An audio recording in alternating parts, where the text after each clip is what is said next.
The bones in our bodies are alive, growing, and changing all the time. Our bones are composed of different layers. The outer surface of bone is called cortical bone. This is the smooth, hard part of the bone that we can see when we look at a skeleton. Inside the cortical bone is the trabecular bone. This type of bone looks like a sponge and helps to protect the bone marrow. The constant process of bones growing and changing is known as bone remodeling. This process is carried out by specific cells in our bones. Cells called osteoclasts have the role of breaking down our bone and removing any parts that need replacing. At the same time, cells called osteoblasts have the job of making new bone and helping to repair any parts of the bone that have been damaged. On Earth, in healthy individuals, this process is normally balanced so that the same amount of bone is made and broken down. In space, astronauts are exposed to lower levels of gravity than on Earth. This means that they have less mechanical stress put on their bones as they move around.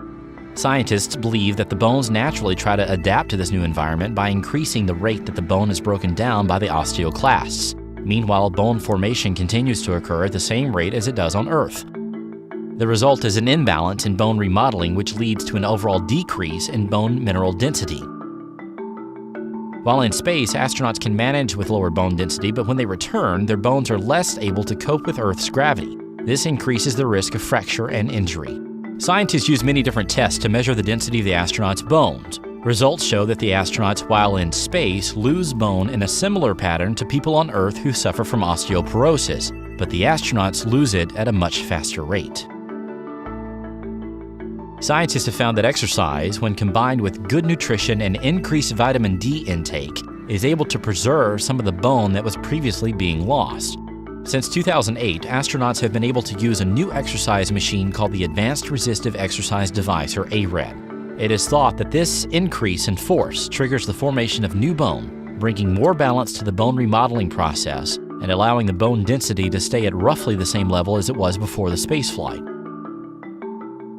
It is a significant achievement to be able to maintain bone density in space, but more experiments need to be carried out to see whether the new bone which is formed in space has the same structure and strength as new bone which is formed on Earth.